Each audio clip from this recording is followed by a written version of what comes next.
What's up, everybody? Welcome back to the channel. And today we're working on an oldie but a goodie 92 Toyota pickup, 4-cylinder 2.4 22 RE. Has the manual transmission, just the base model, nothing fancy about it, but absolutely love these trucks. One of my favorite trucks ever built, so I'm a huge fan of these. But what we're going to be doing, we're going to do a clutch kit and a slave cylinder on this.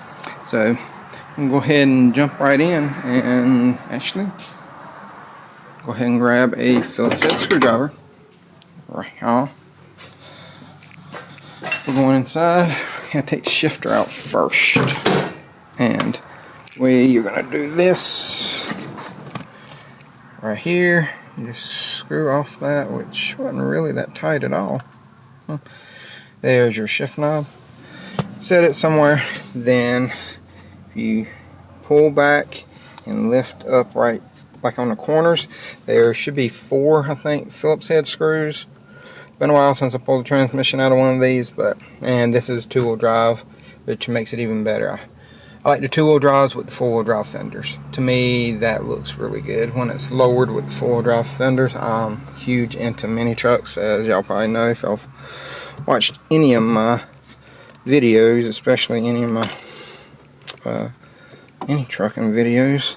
But it is a little tight to get down in here, so there should be one right there. I'm just feeling around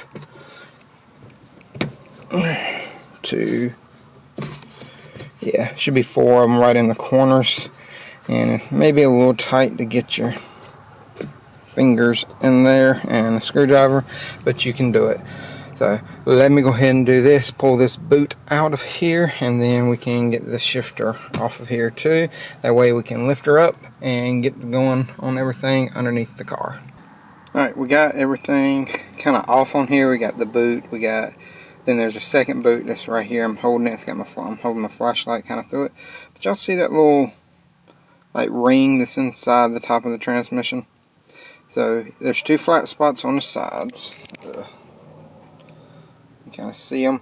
Well, you need to push down on that and rotate it to your right, to the passenger side if you're in America, then to your driver's side if you're pretty much everywhere else in the world.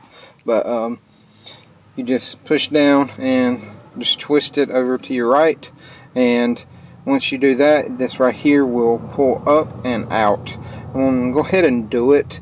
It's going to be kind of hard for me to get it on camera. I don't know. So we got the shifter out, and it was going to be hard for me to show you how to do all this because there's limited light and there's not a lot of room down in there for me to kind of show you how you do this. So here's your shifter, and see those little notches right there? So that little cap right there, you're going to have to push down and twist it.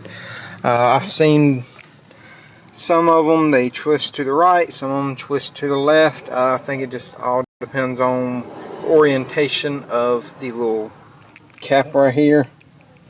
But like I said, you can see where it is, and then down inside of there you can see the little like dowel pins that it like attaches to. There's one on each side, but you just have to push that down and rotate it. Mine rotated to the left, yours may go to the right. Just try it both ways, see which way it goes. It is pretty hard to get these out if they have never came out, but I used a pair of needle nose pliers with an angle on them, and that helped me out a lot. And now I'm going to lift her up in the air, and we'll start taking everything off on the bottom. Alright, we got it up on the lift, and now what we're going to do is it's going to kind of look over everything, make sure there's really no major leaks or anything. And first thing I can kind of see, if you've never done one of these before, you notice the torsion bar setup right here does not come out, and that's what the transmission mount bolts to. And you're probably wondering how you get this out and all this other stuff, but it's actually not too bad. So the mount is right here. There's a bolt there, one right there, then you got these 4 on the bottom. You can take those out, or you can take the 4 on the sides. There's 1, 2 on this side, and there's 2 on that side. But we'll go ahead and Take out the speed sensor, which is right here. Come on out of there. I might have to get a pick to get behind it. But speed sensor's right there. Connector or wire loom holders right there. And then after we do that, we'll take out the drive shaft. You can drain all the fluid out of this transmission if you would like, but you really don't have to. You may spill some when you do it, but just keep that in mind if you don't drain it. But we will take the drive shaft out completely. It's just for, I think, 14mm bolts and nuts right here on each side. And I know it's locked. I got the e-brake on so it wouldn't roll on me whenever I was taking the shifter out. And after we take the drive shaft out, I'll go ahead and start taking the starter. And for anybody who's wondering, I already disconnected the battery, so we ain't got to worry about arcing off anything. Battery starter, is on the passenger side right here above the slave cylinder, right there. So the bolts come in frontwards, like from the front of the engine is that way, so the bolts come in pretty much that way. I know it's a little blurry, but there we go. It's a little bit better. The slave cylinder's right there. So like I said, next step I'm going to do is drive shaft first, get this speed connector off, and then I'll start pulling the starter. And then after that, I'll bring y'all back, kind of go over a few other little things with y'all. So I got the starter off right there. Got the drive shaft off right there. Here are your bolts. Get y'all visible. That's your drive shaft bolts right there. But bolts and nuts. Gotta figure out this autofocus on my camera. Like I said, it's still new to me, people. But we got that off. There's two connectors. There's one on the driver's side and passenger. Here's the passenger side that I showed you the first time. Driver's side is right there.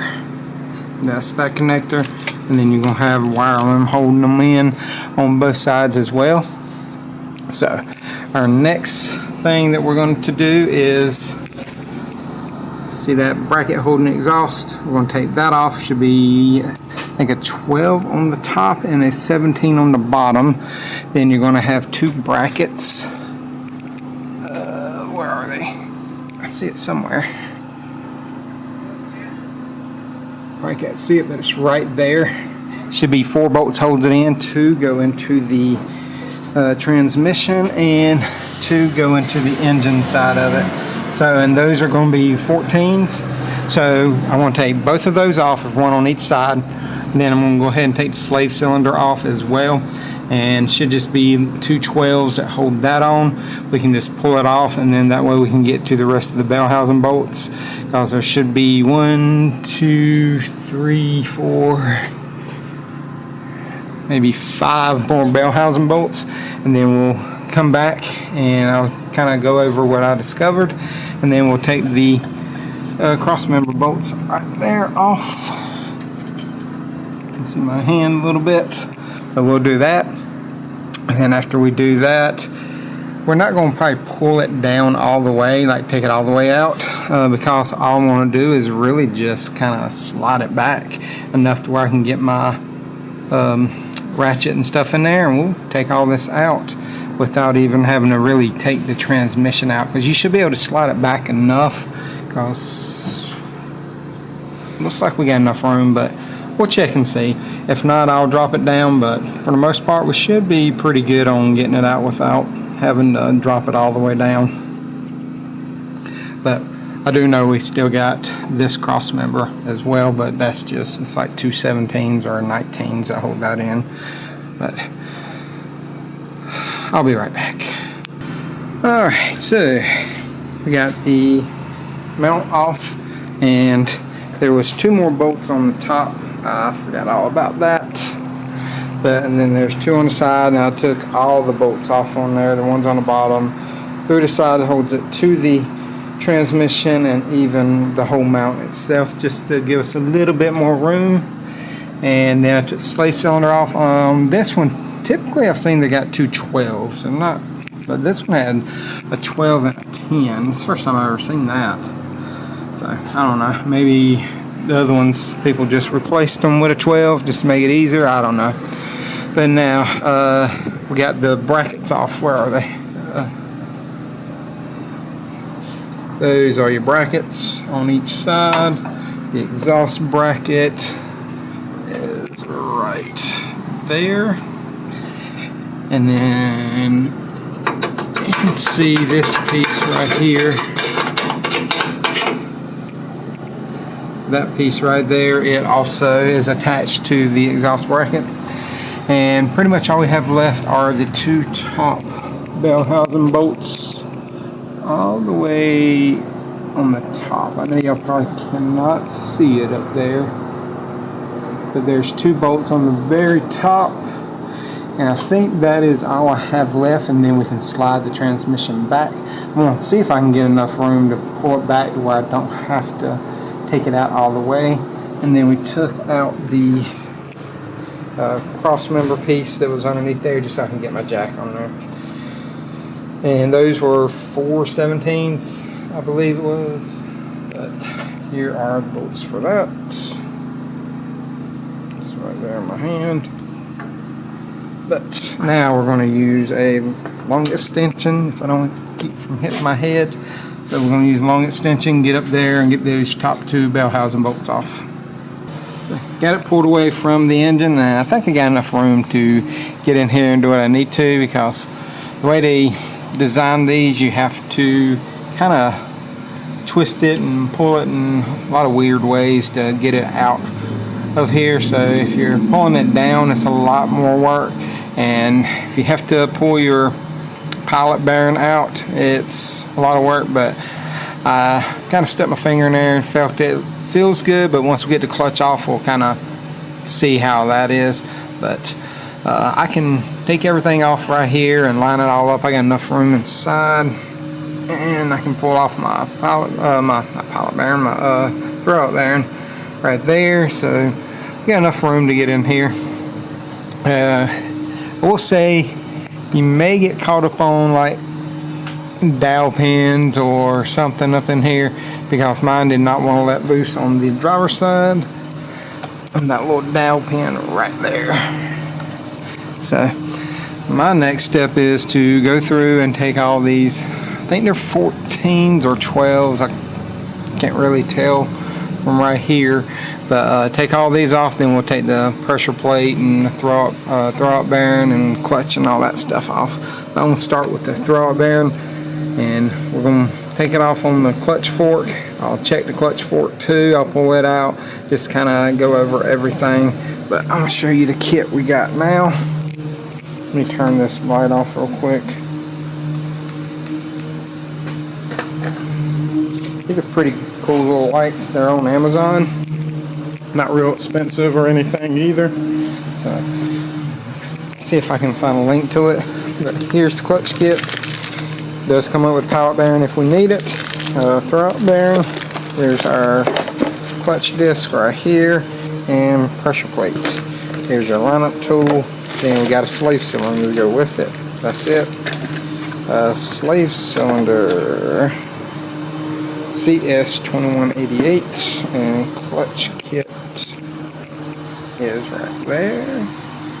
KF628-02 from Power Torque from O'Reilly's. Not a sponsor, but that's just who we got it from. So, and it even tells you on the flywheel, or on the thing, flywheel side, and I think it even says it. No, it doesn't. But just say flywheel side on this side. So it's pretty obvious, because it can only go on one way. If you tried to put it on another way, it will not go on. So let me get all this off, and then whenever I get ready to put everything back together, I would go over it and let you know what torque specs are on everything and how we're going to line it all up. Here is the arm right here. Doesn't look bad. We're going to, a little spot right there. We're going to put a little bit of grease inside, and if you look right there, see this little clips? That's just how it holds in, and you just pushes right off. Got the new one right there. We're going to put a little bit of grease up inside of each one of those spots and right there. But we're going to clean it off first. We got the clutch and pressure plate off. Overall, it ain't horrible. It is a little low right there, and then the springs are actually what's concerning me, because they got like shiny spots on them, and then we got one that moves around a lot. Which one is it? That one right there. I think that one is kind of loose in there, and none of the other ones are that loose, but that one right there is making a lot of noise. But flywheel, I mean, pressure plate side, I mean, yeah, making noise, but overall that don't look too bad, and neither does the flywheel. So we will get the new one in, and as soon as I find out torque specs, I'll let y'all know. So looking at the torque spec, I am extremely surprised. So on here it's stating that it is 14 foot-pounds. You see the 14 by the 19 and pressure plate volts. Yeah, I am really surprised that you have to only torque it to 14. I got them torqued on there. It's just, I just don't feel like that's a lot. I'm not happy with it, but I did go to 20, I will say that, because that's as low as my 3/8 will go, and I really didn't want to pull out the 1/4 inch to put adapters and all that stuff on there. So I went to 20 foot-pounds on it. I'll be honest, that's me. I feel safer with 20. Put a little bit of blue Loctite, thread locker, whatever you want to call it, on the actual bolts for it, just to make sure that they do not come out. And then I put a little bit of grease on the throwout bearing surface where it's going to ride, inside the little groove where the little ball attachment goes, and then we'll put a little bit more where the slave cylinder goes up in here. I know you can't really see it, it's dark, but I'll put a little bit right there where the slave cylinder is going to go too, just be safe with it. But so we got it in. I got the alignment tool out, slides in and out really good. Put a little bit of grease on the tip of the input shaft, or like this little area of the input shaft. Make sure it goes up inside of the pilot bearing real good. My pilot bearing was really good. Flywheel looked really good. That's why I didn't take the flywheel off. If yours is pretty heated up or anything, I would say take it, get it machined and all that. But if it is, if you do have to put it back on, so on the 4-cylinder pickup trucks, it torques the flywheel back to 80 foot-pounds. If you have the V6, it is 65 foot-pounds, which is weird. You'd think the V6 would be more, but it's not. So that's your torque specs. Now I'm going to go ahead and start putting everything back together. We're going to get it lined back up in here and try not to pinch anything and get it all back together. And there is torque specs on every bolt, you know, mounting bolts to the engine.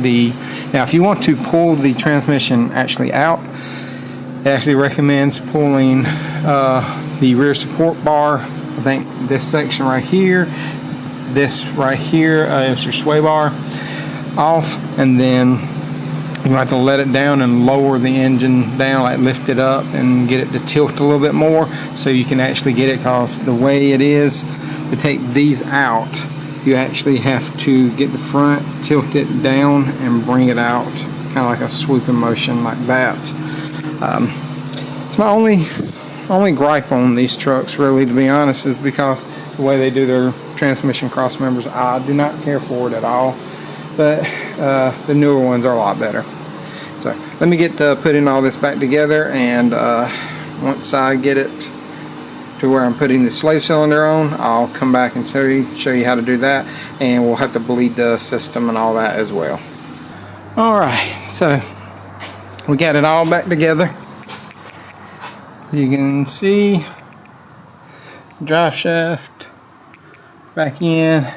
All we gotta do is we're gonna lower it down, hook up the battery and put the shifter back in, and then I'll have to get somebody over here to help me bleed it because I'll have to lift it back up. And you're going to bleed it just like you do brakes. You're going to pump the pedal a few times.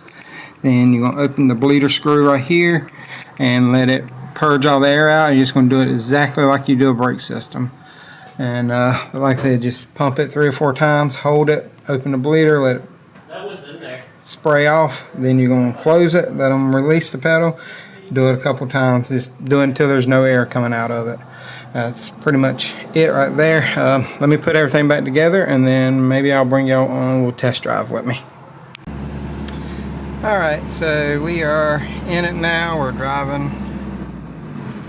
And it took a while for it to bleed out. But might have to set y'all down a couple times because I cannot film and shift at the same time. And we are trying to pull out onto the road. We are in 3rd gear now. 4th gear. And it is way better than it was because it wouldn't hardly shift at all. I know there's a lot of wind noise because this thing does not have AC.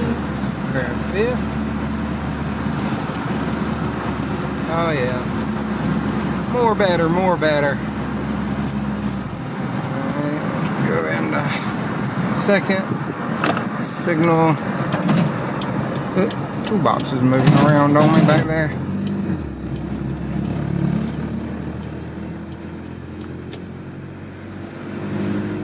Might have went into 4th actually. Yeah, went into 4th, not 2nd. Gears are a little bit closer on this one than I expected. Yeah, sorry about all the wind noise. I can't do it without the windows down right now. It's like 99 degrees outside at the moment. But she is shifting really good now. Like before, you could barely even get it into gear. I think it probably had a lot to do with the slave cylinder. The clutch wasn't horrible, but we did find a couple of the springs that moved around like that, and I don't like it when the springs are that loose in them. They're running about 60 right now. The truck handles great, and it's only got 109,000 and it's a 92, everybody.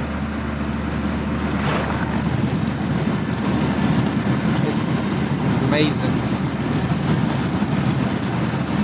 I don't know if I'll do anything else to it. It's hard to say. He may get me to do a valve cover gasket on it or something. I haven't really looked it over, but it looked like the valve cover gasket was a little wet on there.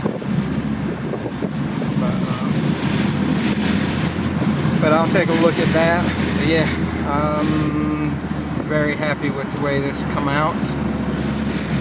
To be honest, I think a lot had to do with this was probably like an old, grandpa's truck or something, and then they probably gave it to like their teenager or something to help them learn how to drive a stick shift. I